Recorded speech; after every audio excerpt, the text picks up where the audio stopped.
একটা মজার খবর দেই দর্শক।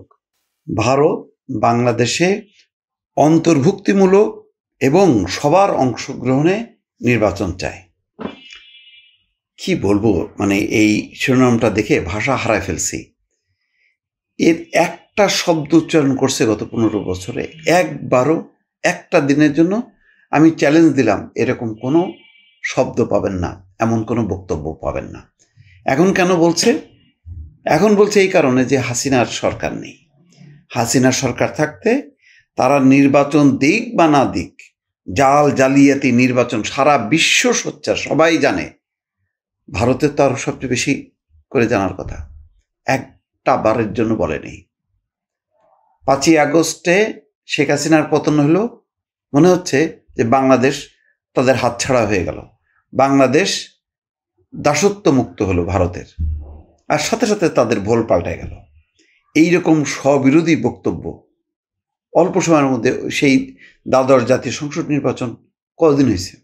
বেশি দিন তো হয়নি, 1 বছর, সোয়া 1 বছর। সেই সময় তো সবাই অপেক্ষা করছিল ভারত জন্য অন্তত একটা বয়ান দেয়, তাহলে সরকার বাধ্য হবে।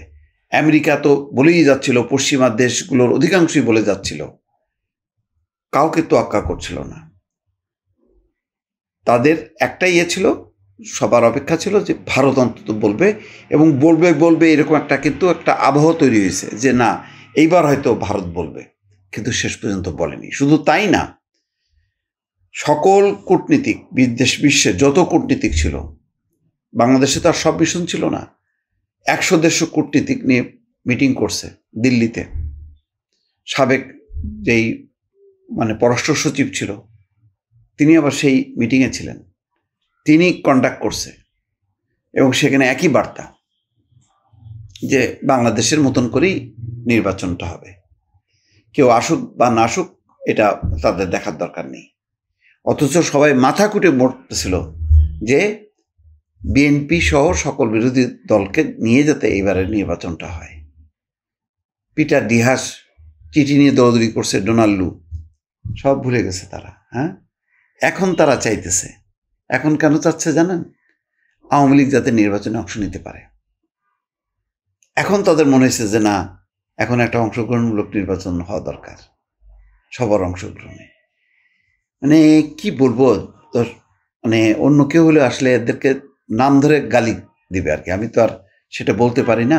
তবে এদের বিশ্বাসঘাতকতা, এদের দ্বিচারিতা, এবং এরা সংকীর্ণ মনা যে বাংলাদেশের জনগণের স্বার্থ অধিকার নিয়ে তাদের না, শুধুমাত্র তাদের নিজস্ব স্বার্থে তারা একটা পুতুল সরকার বসাইছিল।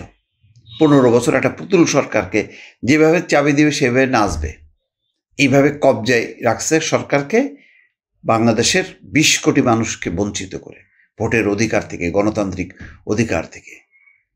কি না হয়েছে বাংলাদেশে, সব তো ভারতের চোখের সামনে। ভারত তখন চোখ বুঝেছিল, এখন তাদের চোখ খোলা, এখন কোনো কিছু তাদের এড়ায় না চোখ থেকে। এবং এটার জন্যই তো আজকে বাংলাদেশে এই যে পট পরিবর্তন, কারণটা কি? নির্বাচন। ভোটের অধিকারটা যদি দিত তাহলে তো আর এই অবস্থা হইত না। তাই একটা লজ্জাজনক পরিণতি ভোগ করতে হয়েছে আওয়ামী লীগকে। নির্বাচনটা হবে অবশ্যই। এখন আওয়ামী লীগ সেখানে আসতে পারবে কি পারবে না, অনেকগুলো যদি কিন্তু আছে।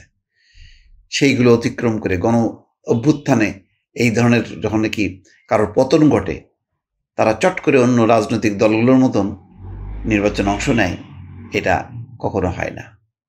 তাদের ভাগ্যে কি হবে জানি না।